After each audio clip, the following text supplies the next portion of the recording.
And we are near Spelman College, the home of look in Atlanta right now where President Joe Biden is delivering a speech on voting rights. Let's go ahead and listen in right now. Just like the students here who have done so much to build a better America. We visited the sacred Ebenezer Baptist Church and paused to pray at the crypt of Dr. and Mrs. King and spent time with their family. And here in the district, as was pointed out, represented and reflected the life of beloved friend John Lewis. In their lifetimes, time stopped when a bomb blew up the 16th Street Baptist Church in Birmingham and murdered 4 little girls. They stopped when John and many others seeking justice were beaten and bloodied while crossing the bridge at Selma, named after the Grand Dragon of the Ku Klux Klan. They stopped. Time stopped. They forced the country to confront the hard truths and to act to keep the promise of America alive, the promise that holds that we're all created equal, but more importantly, deserve to be treated equally. And from those moments of darkness and despair came light and hope.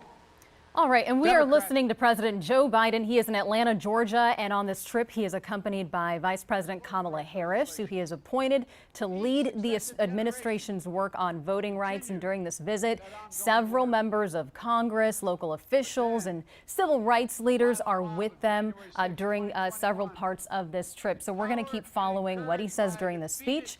Our D.C. Bureau Chief Ben Kennedy is live with more. Ben. Eden, Calvin, President Biden said, let's get this done. There's no time to waste. It is calling on Congress to act to pass new laws now.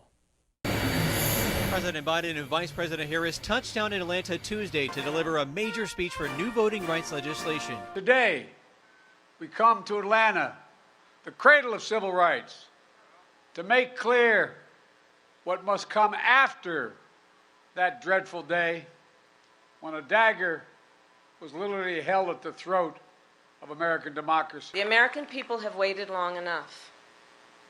The Senate must act. Democrats say new laws in many Republican-led states aim to make it harder to vote and are pushing to pass the Freedom to Vote Act, which would expand early voting and make voting by mail easier.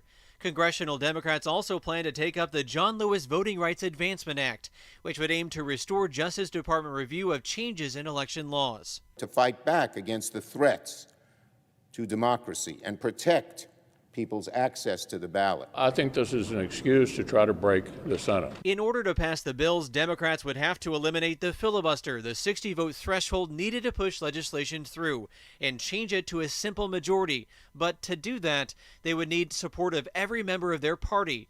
Democratic Senators Kyrsten Sinema and Joe Manchin are likely to oppose it. We need some good rule changes to make the place work better, but getting rid of the filibuster doesn't make it work better.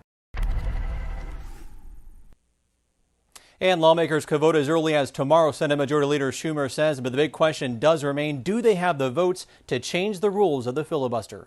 Eden, Calvin? Okay, needing that support. Thanks a lot there, Ben.